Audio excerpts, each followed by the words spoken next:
자, 이번 이야기는 시청자 머랭님께서 오랜만에 찾아와 주셨습니다. 머랭님 바로 만나보도록 할게요. 네, 여보세요? 머랭님, 네, 안녕하세요. 오랜만입니다. 네, 오랜만입니다. 네, 아이고, 이렇게 또 오랜만인데도 찾아와 주셔서 다시 한번 감사드립니다. 아닙니다. 오랜만에 네. 왔는데 반겨주셔서 감사합니다. 아이고, 목소리가 유난히 밝아 보여요. 너무 오랜만에 오다 보니까 약간 설레가지고. 그렇군요. 아이고, 반갑습니다. 자, 이렇게 또 밝게 오셨지만 또 네. 무서운 이야기를 항상 들려주시는 분인데 네. 오늘 이야기는 어떤 이야기가 될까요? 오늘 이야기도 일단 무당집에 들어간 친구 이야기로 시작이 될 것 같은데요. 혹시 뭐 네. 어떤 문제가 있을까요? 이번에도 같이 있으면서 생겼던 일이긴 한데 친구가 많이 화가 났던 사연이라고 하더라고요. 예. 네, 자기 입장에서는 너무 화가 많이 났던 사연이기도 하고 그 사연 전에 제가 예전에 그 친구 이야기를 했었을 때 이후에 겪었던 이야기도 한번 조금 언급하고 넘어가고자 하는 이야기도 있어가지고 그것 조금 하고 친구 이야기로 넘어가고자 합니다. 알겠습니다. 그럼 바로 출발을 해보도록 하겠습니다. 렛츠가! 이리십니다. 머랭이죠?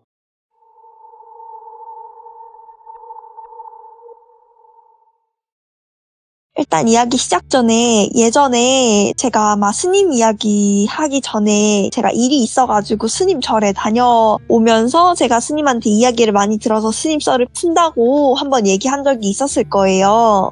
근데 그게 어떤 일이었었냐면 저번에 무당집에 들어간 친구 이야기를 한 마지막 이야기가 그 폭력적인 남자친구랑 헤어진 뒤에 교통사고로 죽은 남자친구가 뭐 부모님 꿈에 나와가지고 뭐 얘랑 결혼시켜달라 이렇게 해서 무당이 강제로 살아있는 사람과 영혼 결혼식을 시키고 양박까지 쳐가지고 그 남자친구가 악령이 되어가지고 붙어 다니면서 뭐 친구 몸까지 노렸던 그런 이야기거든요. 네네. 근데 그게 엄청 힘이 센 악령 이야기였는데 그 이야기를 전한 후에 제가 한 일주일 동안 엄청 고생을 했어요. 처음에는 별일 아니라고 생각을 했는데 길 가다가 갑자기 엄청 많이 넘어지는 거예요. 그냥 진짜 평평한 길이었는데 누가 발을 잡아 채는 것처럼 해가지고 진짜 그냥 평범하게 걸어가고 있었는데 그냥 쾅 하고 넘어지고 그런 게 한 4-5번 되다 보니까 온몸에 멍들고 다치고 이렇게 되고 자고 일어났는데 안 다친 곳에 멍이 생기기도 하고 그래가지고 이게 좀 이상하다 싶어가지고 제가 스님한테 전화를 했더니 스님이 당장 절에 내려오라고 하시는 거예요. 쉬는 날에.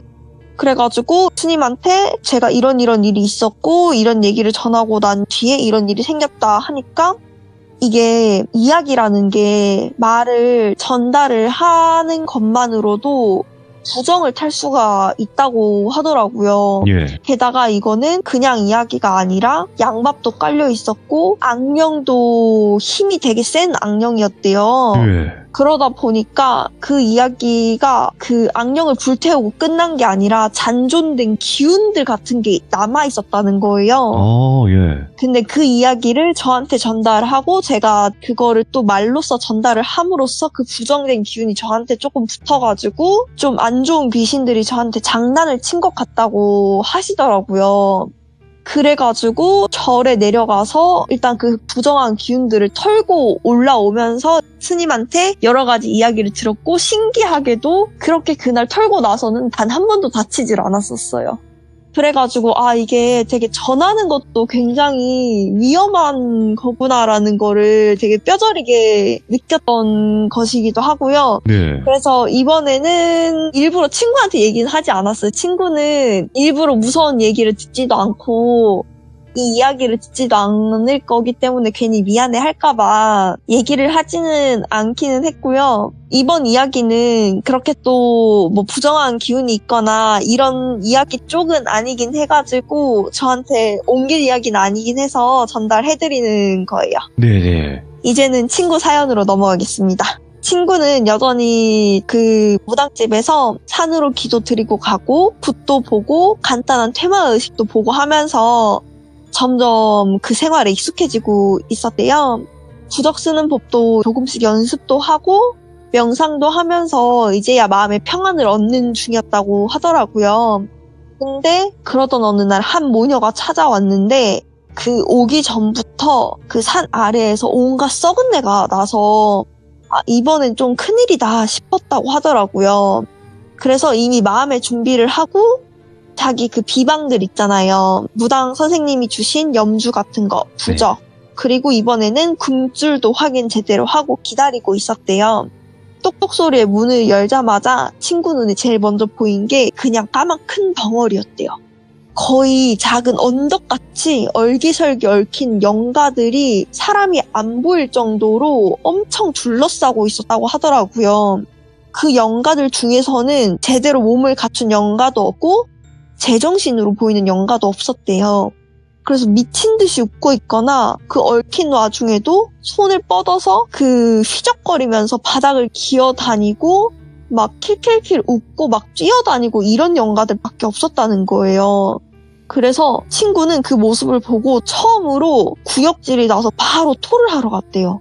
그러고 나서 다시 그쪽을 봤는데 점점 사람 모습이 흐릿하게 보이기 시작을 했는데 초췌한 중년 아주머니랑 앳된 어린 중학생 정도로 보이는 여학생이 보였는데 누가 봐도 생기도 없고 눈도 텅 비었는데 애가 엄청 생글생글 웃고 있는 모습이 정말 기괴했다고 하더라고요. 그러면서 그 애를 정말 이상하게 쳐다보다가 눈이 마주쳤는데 눈이 마주치자마자 또 역한 느낌이 올라와서 자기도 모르게 눈을 딱 피하고 그 욱하는 그런 거 있잖아요. 그러고 있으니까 갑자기 그 여자애가 친구한테 미친 듯이 다가와서는 팔을 부여잡고 언니는 보여요? 귀신 같은 거 보여요? 제 주변에 있어요? 이러면서 미친 사람 마냥 집착하면서 물었대요.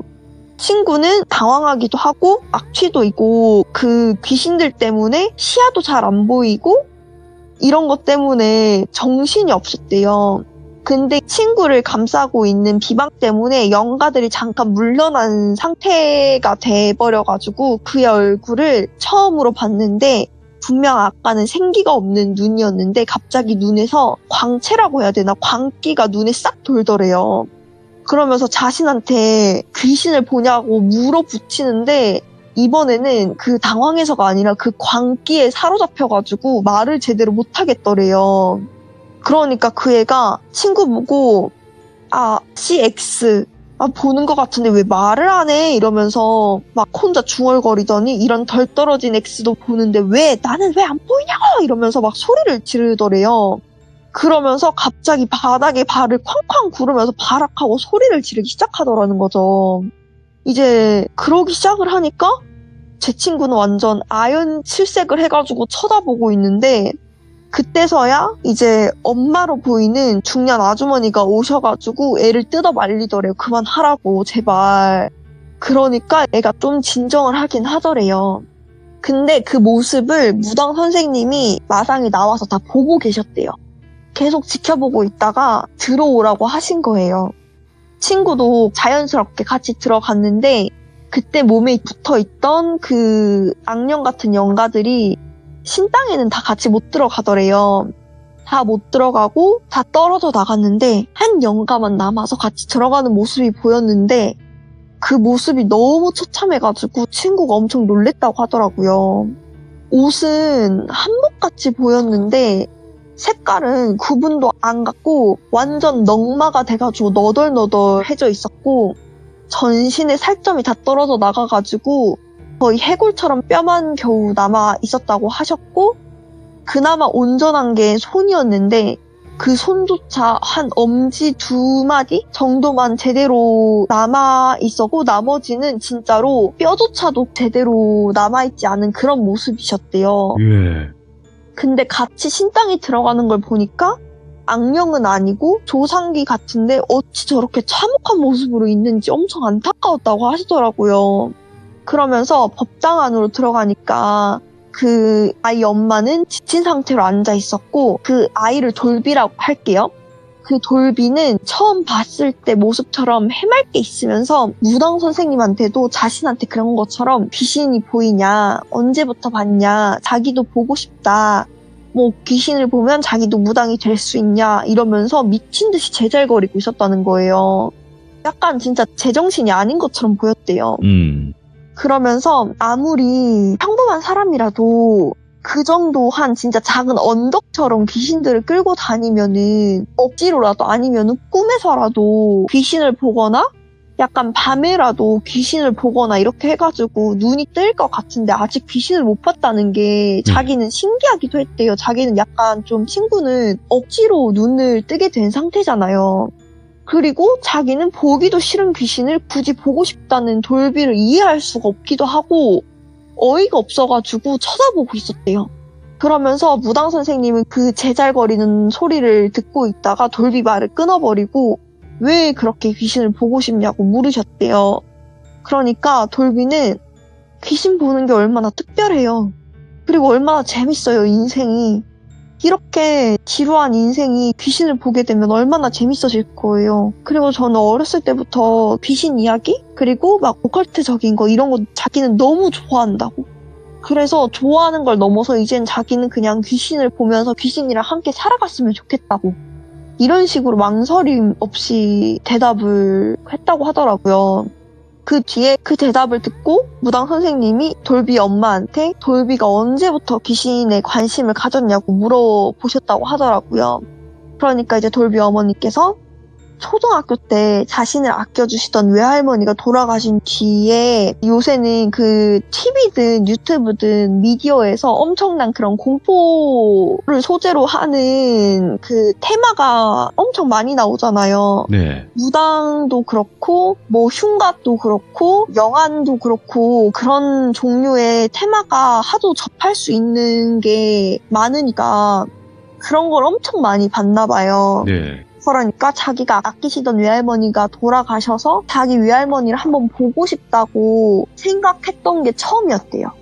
근데 그게 잘못된 집착으로 넘어가가지고 이제는 귀신을 보는 거에 집착을 하게 되더니 애가 조금 크고 나서는 그런 공포 카페 같은 것도 만들고 그 카페 사람들이랑 초등학생인데 흉가를 다니고 폐가를 다니고 혼자서 온갖 강령술이랑 강령술은 다 하고 학교에서 친구들이랑 분신사바는 그냥 약과고 이거를 수십 번을 했다는 거예요. 중학교 될 때까지. 그러니까 이제 그제서 이해가 되더래요. 그 많은 악령들이 어디서 왔는지. 그래서 그 어머님이 뜯어 말리기도 해보고 집에 가둬놓기도 해보고 오죽했으면 정신병원에까지도 보내봤대요.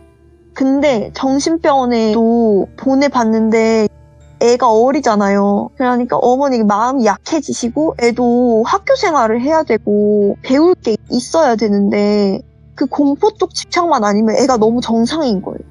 그러니까 치료를 해도 그쪽 집착만 아니면 너무 정상이니까 정신병원에서도 딱히 할 게 없는 거죠. 그러니까 약을 먹여도 그렇게 애한테 크게 큰 약을 쓸 수도 없고 하니까 퇴원하기를 반복하다가 집에 가둬놔도 창문으로 탈출을 하고 이렇게 했다는 거예요. 그런 식으로 가출까지 해서 전국에 있는 흉가란 폐가란 곳은 다 돌아다니면서 강령술을 하고 거기서 자고 온갖 하면 안 될 짓을 다 한 거예요. 근데도 자신은 귀신을 못 봤다고. 자신은 귀신을 꼭 봐야겠다고. 이렇게 해가지고 하다가 이제 안 돼가지고 무당집까지 찾아오신 거죠, 부모님은. 그러니까 돌비가 흉가랑 폐가를 다녀오고 귀신들 다 붙여오잖아요. 그러니까 집안에 아픈 사람이 는 거예요. 돌비 자체는 자기는 귀신이 안 보이니까 계속 돌아다니는데 이제 자기들 눈에는 보이지만 그 일반적인 사람들 눈에는 귀신이 안 보일 거 아니에요. 근데 이미 엄청 덕지덕지 붙어왔으니까 당연히 산 사람한테는 안 좋은 기운이 계속 묻어나가겠죠. 집이랑 이런 데서. 그러니까 가까운 친인척부터 돌아가시기 시작하더니 집안에 가세가 기울고 아픈 사람이 많아지고 다치는 사람이 많아지고 막 우울증 걸리는 사람도 많아지고 이러는데 애만 혼자 괜찮은 거예요. 생글생글거리면서. 그래가지고 도저히 자제가 안 되고 내 딸이 맞는지 이제는 모르겠다. 애가 혹시나 귀신 들려서 이런 건 아닌지 싶어서 찾아왔다. 이렇게 얘기를 하신 거죠. 그래가지고 무당 선생님이 보시기엔 어떻냐 이렇게 물어봐가지고 무당 선생님이 말씀을 하셨대요. 빙의는 아니라고. 빙의는 아니고 처음엔 호기심이었을 거다. 호기심이 취미가 되고 흥미가 되고 집착이 돼서 이제는 거기에 광적으로 광신도가 된 것 같고 이제는 거기에 귀신까지 붙으면서 홀린 것 같다. 근데 아직까지 눈을 안 뜬 거는 그 외할머니가 손녀를 아꼈다는 그 외할머니께서 끝까지 눈 못 뜨게 손으로 눈을 가려주시느라 애쓰느라 그러신 거다. 근데 그것도 이제 끝인 것 같다. 외할머니 모습이 지금 어떤지 아시냐? 지금 온몸에 살점이라고는 하나도 없이 넝마인 채로 겨우 엄지손가락만 남아서 손녀 눈만 가리고 있으셨다. 온 힘을 다해가지고. 그러니까 아까 친구가 봤던 그 넝마가 된 분이 외할머니셨던 거예요. 형체도 안 남고 그 엄지 2마디만 남은 그 분이 외할머니셨던 거예요. 그 안경들 사이에서 손녀 가리 눈 손가락 2개만 남기신 그 분이 외할머니셨던 거예요. 그 안경들 사이에서 온몸이 뜯기고 뼈가 뜯기고 옷이 뜯겨도 참아내면서 손만 지키신 거예요. 손녀 눈을 가리려고. 그 얘기를 듣자마자 돌비 어머님은 펑펑 우셨대요. 왠지 그랬을 것 같다고 느낌이. 자기 집안 사람이 아프면서부터 왠지 그 귀신들이 계속 붙어왔을 것 같은데 애만 괜찮은 거 보니까 왠지 우리 엄마가 지켜주고 있었을 것 같았다고. 이런 식으로 얘기를 하시면서 엄청 펑펑 우시더래요. 그러면서 자신의 엄마가 손녀 지키기 위해서 돌아가시고도 편히 못 돌아가시고 그렇게 넝마가 됐다는 사실에 너무 눈물을 참을 수가 없으셔가지고 엉엉 우셨다고 하는데 친구는 그 모습을 보고 친구도 되게 울컥했대요. 울컥하면서 그 손녀를 보는데 그 손녀는 그 와중에도 아무렇지도 않게 있다가 할머니가 자기 눈을 가리고 있다는 얘기를 듣자마자 그 행동이 엄청 충격적이었대요. 어떻게 행동을 했냐면 그 말을 듣자마자 돌비가 일어나더니 뭐야? 그럼 내가 귀신 못 보는 게 할머니 때문이야? 할머니가 뭔데? 뒤졌으면 곱게 뒤지지 왜 내 눈을 가려 이씨 X야 이러면서 내가 귀신 보려고 그 얼마 따랐는데 막 이러면서 허공에다가 주먹질을 하면서 꺼지라고 꺼져 할머니 따위 필요 없으니까 꺼지라고 내 주변에서 꺼져 나 귀신 볼 거야 이러면서 신당에서 난리 부르스를 친 거예요. 그러니까 뒤에서 묵묵히 서 있던 그 넝마 투성이었던 외할머니 영가가 진짜 스르륵 주저앉더니 형체가 거의 안 남으셨다고 했잖아요. 진짜 몸이 그냥 들썩들썩 거리는 게 보이셨대요. 막 흐느끼는 소리가 들렸대요. 친구 귀에. 그 모습을 보고 있는 친구도 얼마나 그랬겠어요. 자기는 보기 싫어도 지금 보고 듣기 싫어도 듣고 맞기 싫어도 맞는 비치를 맞고 있고 괴롭게 여기 갇혀서 살고 있는데 쟤는 뭐가 그렇게 좋아가지고 귀신을 보려고 저 난리를 피우고 자기 조상신들은 자기를 지켜주지 못해가지고 자기가 이렇게 됐는데 얘 조상신은 돌비를 지켜주려다가 저렇게까지 돼가지고 넝마가 돼서도 저렇게 지켜주고 있는데 제가 저러는 게 너무 화가 나는 거예요. 그러니까 진짜 한 대 발로 차고 싶었대요. 너무 열받고 이래가지고. 그래서 너무 열받아가지고 진짜 그냥 일어나서 그 금줄 밖을 나가려고 했대요. 나가서 진짜 한 대 때리려고. 근데 무당 선생님이 진짜 엄청 무거운 목소리로 아가 한 번 눈을 뜨면은 다시는 감을 수 없고 살아도 사는 게 아니고 네가 다시 안 보고 싶다고 해도 평생 그럴 수 없을 거다. 넌 그래도 보고 싶냐고. 그러니까 돌비가 갑자기 고개를 휙 돌리면서 눈을 또 반짝이더니 자기는 보고 싶다.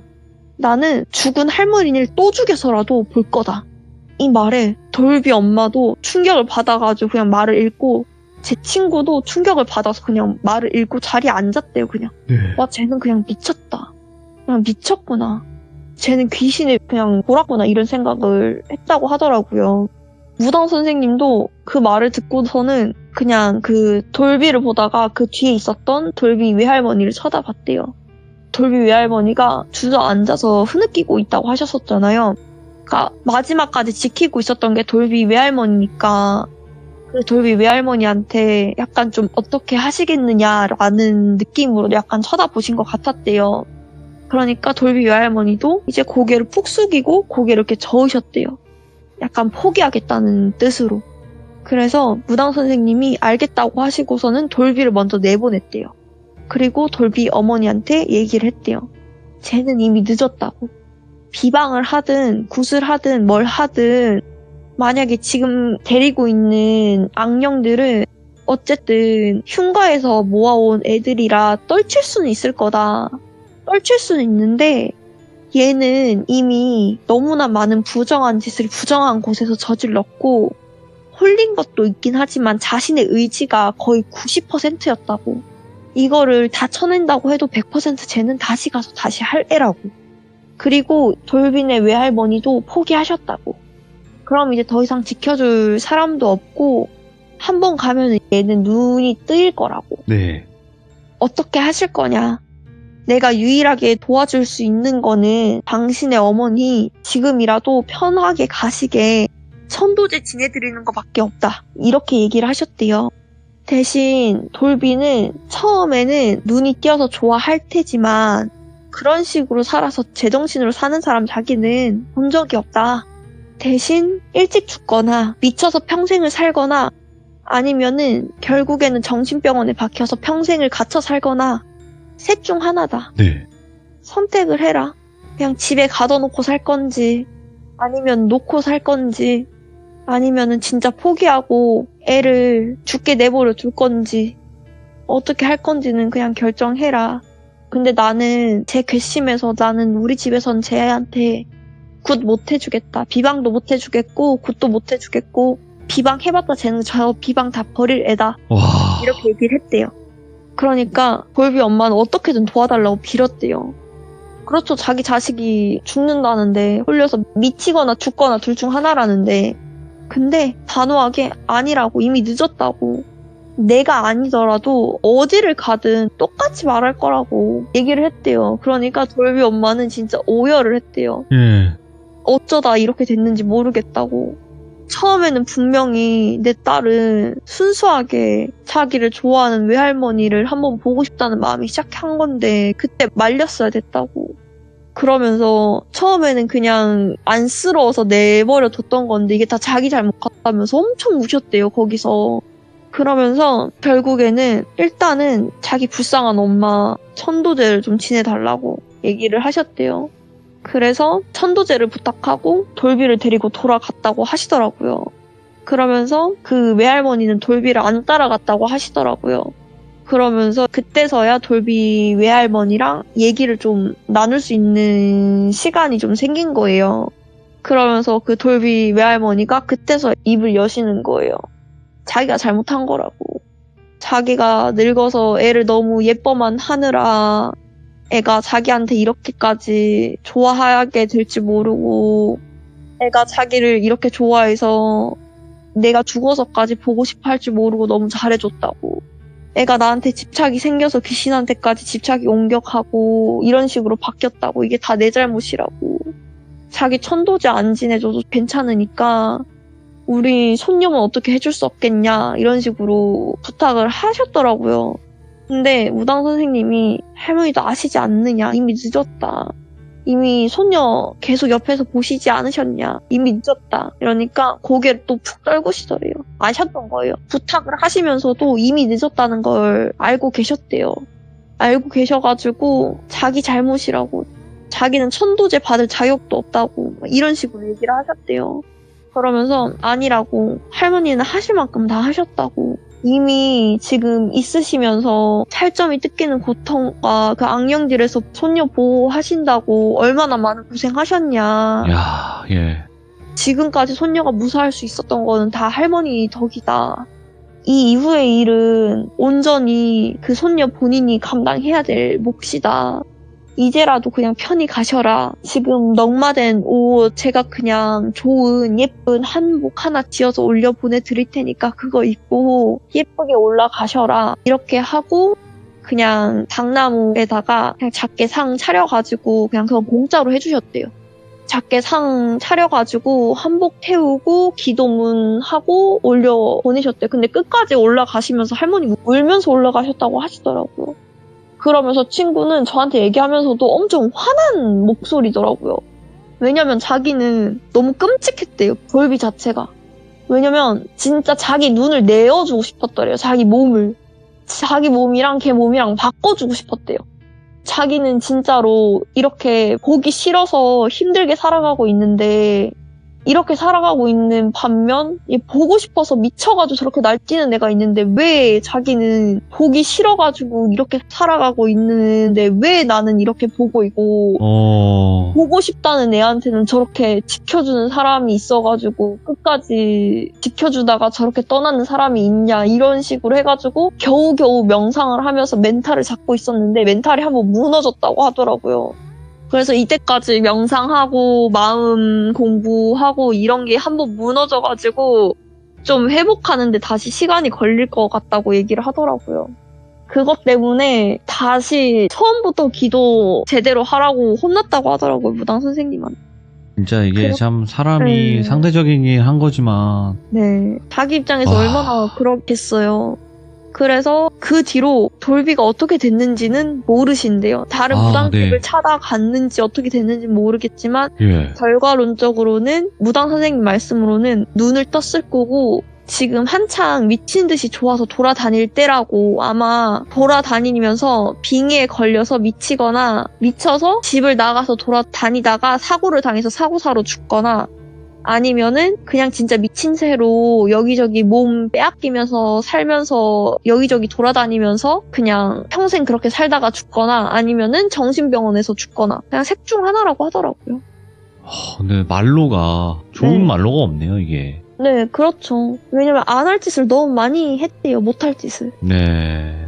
근데 머랭님께서도 오늘 이 이야기를 들려주신 이유도 있을 것 같은데, 그러니까 대부분 귀신이라는 존재가 우리가 과학적으로 증명이 안 되다 보니까 좀 궁금해하고 미스테리하게 생각을 하고 그걸 찾아보려고 하고 이런 경우들이 있잖아요. 저희 시청자분들 중에서도 궁금해하시거나 찾아다니시는 분들 계시니까. 근데 그게 흥미고 취미가 되면 상관이 없고 이제 자신이 조심하거나 금기사항을 어기지 않으면 상관이 없는데 그 모든 금기사항을 다 어기면서 돌아다니니까 그렇게 된 거죠. 그럴 수 있어요. 네. 그러니까 이게 뭐든지 적당이라는 게 중요한데 그 아이한테는 적당이란 게 없었던 거예요. 사춘기인 것도 있었겠지만 이게 어렸을 때부터 너무 자극적인 콘텐츠들을 많이 접했던 것도 사실 문제가 조금 있었던 것 같아요. 근데 저는 잘 모르겠는 게 그래요. 그런 콘텐츠의 영향을 안 받을 순 없겠지만 그거를 아무리 보더라도 행하는 사람이 있고 행하지 않는 사람이 있는 건데 또 무언가에 우리가 모르는 그런 문제가 있지 않았었을까라는 생각도 들고요. 그러니까 그 아이의 성정도 있었던 것 같아요. 그러니까 아무리 떨쳐내고 그거를 해도 무당 선생님 말씀으로는 다시 찾아갈 애다라고 말하는 게 그 애의 성정 자체가 이미 거기에 홀딱 빠져있는 것 같다고 하더라고요. 그래서 이게 참으로 제가 방송에서도 항상 말씀을 드리지만 너무 깊이 빠지지 않는 걸 원해요. 저도 시청자분들이. 그렇죠. 그러니까 공감하고 슬퍼하고 저 내용이 정말 화도 나고 이런 경우들을 알고는 있지만 너무 깊이 빠지지 말고 이야기는 이야기대로 들어달라라고 얘기하는 거는 거기까지 해주시는 선이 가장 좋다고 판단을 했기 때문이거든요. 네, 그렇지만 오늘 머랭님의 또 이 사례로 인해서 좀 더 우리가 생각을 해볼 수 있는 그런 계기가 되지 않았을까 생각을 합니다. 다들 가시려면 몸 조심해서 다녀오시고 금기사항은 꼭 지키시고. 아이고 머랭님 오늘 또 바쁘신 와중에 이렇게 시간 내주셔서 너무너무 감사드립니다. 고맙습니다. 네, 감사합니다. 네. 귀신 보시는 분들은 귀신 보는 거를 저주라고까지 생각을 하셨다고 얘기도 많이 나왔었어요. 그만큼 많이 힘들고 주변 사람들이 끊어지는 그런 경우들이 많을 겁니다. 굉장히 어려운 상황들, 외로운 그런 길을 걷게 되는 일들이 많은데 그거를 단순 호기심, 그냥 재미로 생각을 해서 나도 그렇게 되고 싶다. 아니면 귀신이라도 봐서 무당해가지고 돈 좀 많이 만져보고 싶다. 이런 악한 생각을 안 하셨으면 좋겠다라는 의견을 다시 한번 드리고 싶네요. 시청해주신 모든 분들 감사드립니다. 고맙습니다.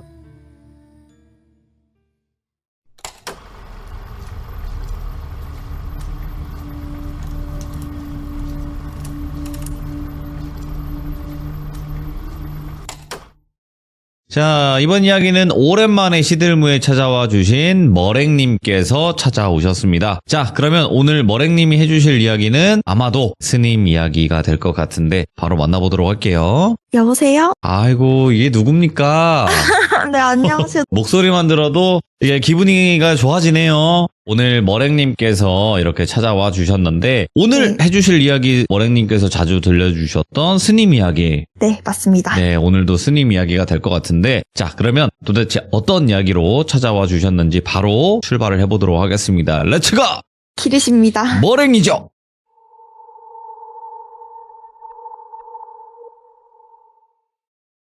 오늘도 일단 스님에 대한 얘기를 먼저 꺼내 드릴 건데요. 일단 스님이 계시는 절에는 되게 다양하신 분들이 찾아오세요. 일단 절에 다니시던 보살님들 중에 그 부동산 관련업을 하시는 보살님이 계셨는데 어느 날 일상적인 이야기를 하시다가 그 보살님께서 머뭇거리다가 자문을 구할 것이 있다고 하시면서 이야기를 꺼내셨대요. 이분이 부동산 관련업을 하신다고 했는데 그 당시 그분은 이제 개발될 만한 땅을 미리 사서 가지고 있다가 땅값이 오르면은 그 땅을 팔아서 이익을 남기는 일을 하시는 그런 땅도 좀 잘 보고 돈도 잘 굴리시는 분이셨다고 해요. 이번에 그 보살님이 땅을 소개를 받아가지고 산 하나를 보러 갔는데 위치도 좋고 본인이 듣기로는 근처에 이제 고속도로가 막 생기기 시작한 시대여가지고 그런 고속도로가 생긴다는 정보도 있어가지고 이 산을 위치상 터널도 뚫을 수가 있어가지고 가지고 있으면은 땅값도 오르고 금싸라기 땅이었다고 하더라고요. 근데 그게 가지고 있으면 되게 땅값이 오르는 금싸라기 땅이잖아요. 근데 이상하게 산 주인들이 산 크기나 위치상의 이점에 비해서 너무 싼 값에 계속 땅을 넘기려고 했다고 하시더라고요. 그래서 뭔가 빨리 팔아치워버리고 싶어 하는 것처럼 막. 그래서 다른 사람 같으면 약간 옳다구나 하고 바로 계약을 했겠지만 이 보살님은 싼 값은 약간 싼 이유가 있다고 생각을 하시고 혹시나 싶어서 문제가 있는 땅일까봐 조사를 해봤다고 했는데 문제가 좀 없는 땅이긴 하셨대요. 다만 이 산을 파려는 산 주인들의 집안 사정이 좀 안 좋다는 것뿐? 그래서 그냥 집안 사정이 안 좋아가지고 이 땅을 빨리 팔려고 하는 건가 싶으셔가지고 이 보살님은 양심상 여기 땅 가지고만 있어도 훨씬 오를 땅이니까 당장에 파는 것보다는 조금 가지고 있다가 나중에 고속도로가 생기고 터널이 뚫리려고 하면은 그때 보상을 받거나 아니면은 땅값이 더 올랐을 때 파는 게 집안 사정에 도움이 되지 않겠냐고 그런 산주인들한테 설명을 해줬대요. 근데 이상하게도 산주인은 그런 거 다 상관없고 지금 우리한테 필요 없는 땅이라 파는 거니까 신경 쓰지 말라고 했다고 하더라고요. 일단 보살님 입장에서는 좋은 건데 아무리 생각해도 뭔가 찝찝하기는 해가지고 계약서는 다 작성을 하고 도장만 찍으면 되는데 못 찍고 있었다고 하시더라고요. 근데 또 찝찝하다고 포기하기에는 되게 아까운 땅이셔가지고 붙잡고 질질 끌고 있다가 스님께 자문을 구하러 왔다고 얘기하셨다고 하시더라고요. 스님이 땅 기운이나 나쁜 기운 같은 걸 잘 보시니까 조금 부탁드리고는 싶은데 이게 개인의 사사로운 일이시잖아요. 그래서 너무 신경은 안 쓰셔도 된다고 보살님이 되게 어색하게 웃으시면서 얘기를 하셨는데 이상하게 스님은 그 얘기를 듣는데 왠지 그 산을 꼭 봐야겠다는 생각이 드셨다는 거예요.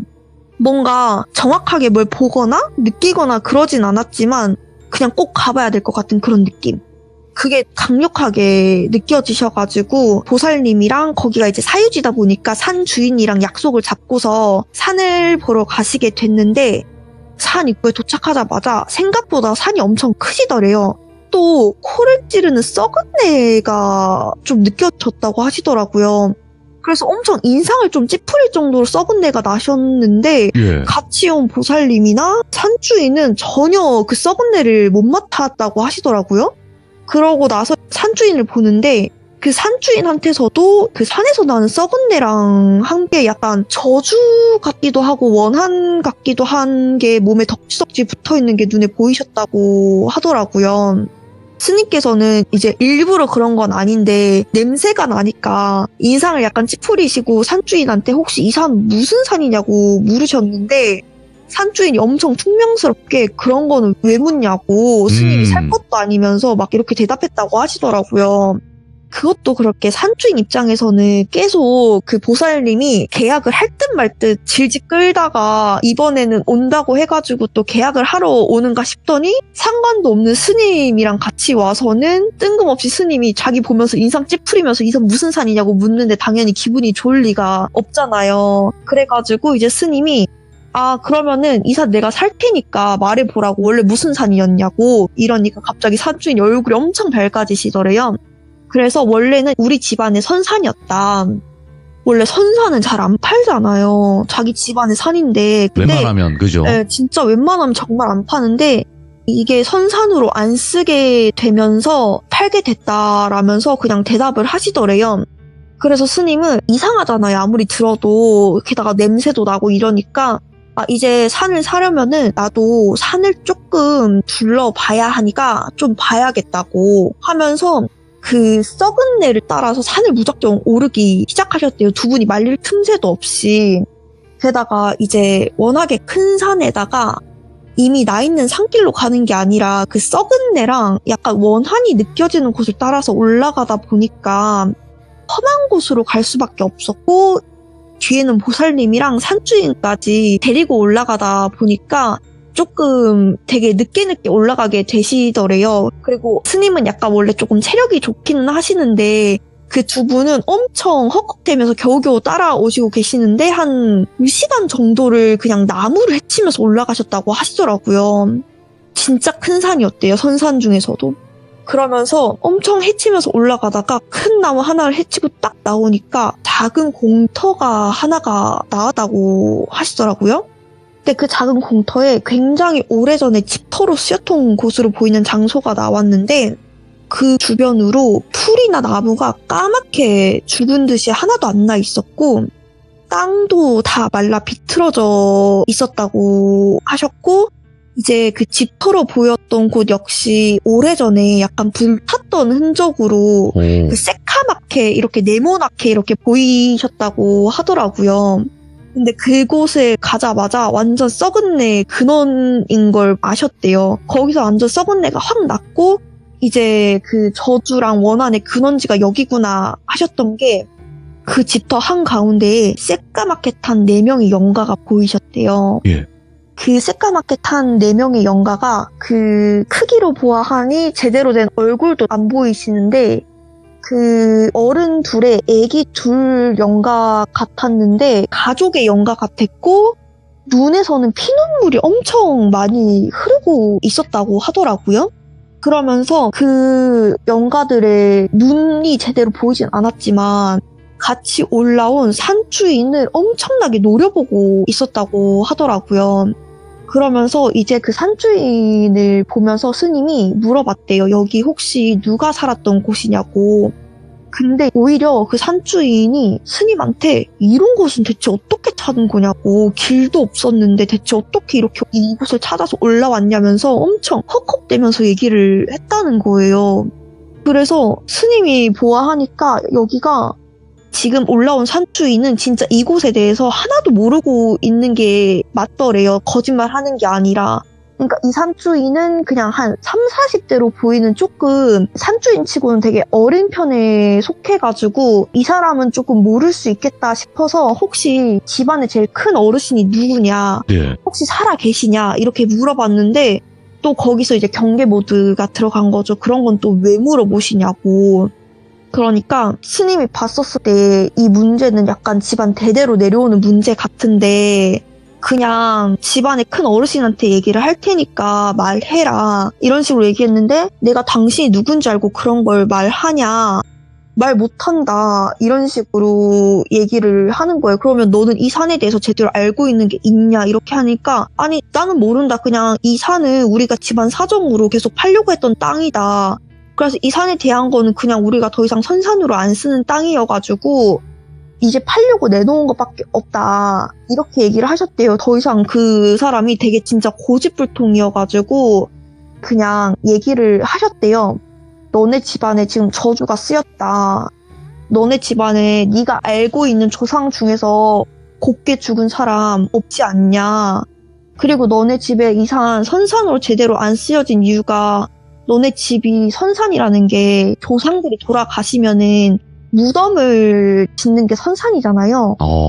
그쵸. 선산에 네. 원래 조상님의 그 무덤을 이렇게 묻잖아요. 맞죠. 그 약간 네. 예전에는 매장을 했으니까 무덤을 묻으면은 그 무덤이 파헤쳐지거나 아니면은 비 같은 게 오면은 떠내려 가거나 아니면 썩거나 이러지 않았냐. 이런 식으로 대대로 너네가 내려오는 선산이라지만 이 땅에 조상묘 남아있는 거 있냐고 하니까 대답이 없더래요. 그러고 나서는 옛날에는 너네 집 나름 잘 살았지. 근데 이제 입에 풀 줄도 못할 것 같지 않냐고. 이 선산 예전부터 팔려고 했는데 계약 전까지 갔다가 취소되고 아니면은 계약했어도 취소되는 경우 많았을 거라고. 그리고 또 네가 알고 있는 사람들 중에서 조상들 중에 곱게 간 사람 없을 거라고. 이렇게 얘기하니까 진짜 그 사람이 엄청 당황을 하더래요. 예. 그거 다 너네 저수 때문이라고. 그리고 이 땅을 봐라. 너 지금 이 주변만 이렇게 죽어 있는 거 안 이상하냐고. 그리고 너 지금 남아있는 그 어르신도 건강하지 않을 거다. 내 말이 맞지 않냐. 그러니까 엄청 한숨을 쉬더래요. 그러면서 마지막으로 스님이 그리고 너도 곱게 죽을 것 같냐. 지금 너도 지금 저주의 기운이 적지적지 묻어 있는데 지금 말 안 하면은 너도 똑같은 꼴 당할 거니까 그냥 빨리 얘기하고 안내해라 이렇게 얘기를 한 거예요. 그래가지고 이제 그 사람이 전화기를 들더니 이제 조금 밑으로 내려가서 여기는 전화가 안 통하니까 밑에 내려가서 어르신께 전화해서 일단은 물어보겠다 여쭤보겠다 해가지고 산을 내려갔대요. 그러고 나서 다시 2시간에 걸쳐가지고 밑으로 내려가서 어르신한테 전화를 되게 속닥속닥 하면서 전화를 했는데 엄청 길게 통화를 하더래요. 그러다가 그 어르신이 허락을 했다고 선산이니까 바로 근처 마을에 자기네들 마을이 있었던 거예요. 그래가지고 제일 큰 어르신을 찾아갔는데 딱 봐도 건강이 되게 안 좋고 눈도 퀭하고 다크서클이 되게 진하게 덮은 얼굴이신 거예요. 근데 제일 큰 어르신이라고 해도 한 6, 70세 정도밖에 안 됐는데 얼굴을 보면은 거의 한 90세 정도 된 노인 같아 보이시더래요. 근데 그 어르신도 산주인처럼 엄청 짙은 그 썩은 내가 거의 2배 정도 더 많이 났고 저주도 한 2배 정도 많이 있는데 거기는 플러스로 죽음의 기운까지 같이 엄청 많이 붙어 있더래요. 네. 그러면서 이제 그 스님은 그 어르신을 뵙자마자 마주 보고 앉아가지고 어르신은 저 선산에 중턱에 있는 다 타버린 집 알고 계시죠? 이렇게 얘기를 하셨는데 그 어르신 눈에 되게 공포심이 깃드는 게 보였대요. 처음에는 되게 말을 덜덜덜 떨면서 나는 몰라. 나는 몰라. 아무것도 몰라. 막 이런 식으로 되게 공포심에 덜덜 떠시다가 스님이 이렇게 남은 자손들이 대대로 고통받아서 죽지 못해 근근히 사는 걸 보고 싶으시냐고. 그냥 사실대로 말씀하시라고 네. 하니까 그제야 약간 어르신이 정신을 제대로 잡고 얘기를 하시더래요. 자기가 굉장히 어렸을 적에 자신의 작은 아버지 가족이 거기에 살았대요. 근데 그때가 1940년도 때인가 50년도 때였는데 그때 한창 크게 유행했던 게 한센병이라고 아시나요? 알죠. 네, 나병이라고도 하고. 네, 나병이라고도 하죠. 그게 그 당시에는 치료제가 없었어요. 치료제가 없어가지고 거기서 걸리면 무조건 격리를 했었어야 되잖아요. 근데 이 집안 자체가 옛날에는 되게 나름 잘 살았던 집안이고 그 대대손손 그 종갓집이라고 하죠. 그런 집안이다 보니까 자기 집안에서 그런 사람이 나왔다는 거를 전염병 환자가 나왔다는 걸 알리고 싶지 않았던 거예요. 그러니까 처음에는 그 집 며느리가 걸린 거죠. 작은 아버지의 아내. 그 원래는 그 아내만 쫓아서 내보내려고 했는데 그 작은 아들이 죽어도 그럴 수 없다. 이렇게 하면서 그 집 사람들 다 내쫓아버린 거예요, 마을에서. 근데 그 당시에 나병 걸린 환자들이 어디로 가겠어요. 받아주는 데도 없고 갈 데도 없다 보니까 선산이 엄청 크고 넓잖아요. 그러니까 거기서 숨어 살았던 거예요, 중간에. 그 집을 짓고 그 중간에서 숨어 살았는데 거기서 숨어 살다가 들킨 거예요. 들켰는데 그 집안 어르신들이 대노를 하신 거죠. 어디 감히 신성한 선산에 나병 환자들이 숨어 살았냐. 그것도 몰래. 그래서 그 가족들을 다 집안에 가두고 그 주변을 다 불태웠대요. 산채로. 예. 근데 그때 자기는 되게 어린 아이였대요. 되게 어린 아이였고 그걸 알면서도 자기는 막을 수는 없었다고 하더라고요. 근데 그때부터 자기 집안 어르신들한테 되게 안 좋은 일들이 일어나기 시작했다고 하더라고요. 그러면서 이제 똑같이 나병이 걸리거나 아니면은 사람이 점점 미쳐가거나 게다가 조상님들이 다 죽기 전에 똑같이 그 작은 아버지네 가족의 환영을 받다는 거예요. 그러면서 지금 자신도 똑같이 지금 죽어가는데 새카맣게 탄 4명의 그 작은 아버지네 가족이 보인다고. 네. 그러면서 그래서 무서워하면서 자기 아무것도 모른다고 처음에 대답을 안 하려고 한 거예요. 그러니까 그게 저주였던 거죠, 계속. 예. 그래서 이제 그 저주가 계속 대대손손 내려오는 이유도 한 명씩 살아남겨가지고 계속 저주하려고 대는 안 끊기게 그냥 근근히 먹고 살 만큼만 계속 그냥 대가 안 끊기게만 유지하게 한 거예요. 그 영가들이. 근데 처음에 스님은 이 내용을 원래 다 알고 계셨어요. 그 영가들을 봤었을 때. 왜냐면 저희 이제 모르시는 분들도 계실 테지만 스님은 영가들의 기억을 읽을 수 있고 약간 그 사람을 보면은 그 기억을 살짝 볼 수 있다고 하셨잖아요. 예. 근데 이 얘기를 직접 사람들한테 들으려고 했던 이유가 뭐냐면 이 영가들이 제일 억울했던 이유가 갇혀서 불에 태워진 것도 굉장한 큰 원한이긴 했는데 그 당시에 그 집안에서 지워졌다는 것. 자기는 그 집안의 일원이었는데 나병 환자였다는 한센병 환자였다는 이유로 그 집안에서 쫓겨나고 족보에서 지워지고 예. 없던 사람처럼 자기는 자기 집안을 되게 소중하게 여기고 되게 자랑스럽게 여겼는데 그 병 하나 때문에 자기 가족이 다 몰살 당했던 게 제일 큰 원한이었던 거예요. 그래서 이 원한을 풀어주는 것 자체가 자기 집 이제 남아있는 자손들이 그것을 자기 입으로 자기 죄를 인정을 하는 것 자체가 원한을 푸는 조건이었대요. 그래가지고 스님이 그걸 듣기 위해서 그 어르신한테 안내를 하라고 하고 말을 하게끔 유도를 하신 거였던 거예요. 그래서 지금 아무것도 모르는 그 산주인한테는 들을 게 없었던 거죠, 스님은. 그래서 그 어르신한테 유도를 한 거고 말할게. 그것만으로도 약간의 원한이 풀렸고 100% 원한이 풀릴 수는 없대요. 그 사람들이 너무 오랜 기간 원한을 했고 너무 불태워 죽인 것 자체가 큰 잘못을 했기 때문에 네.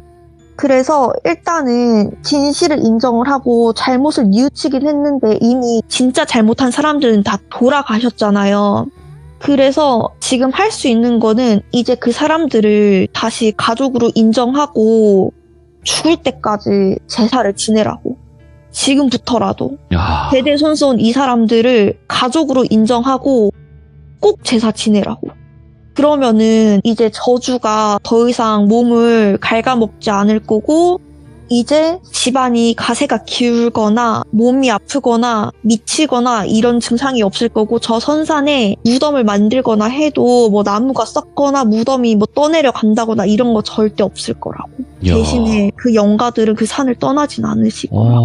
예.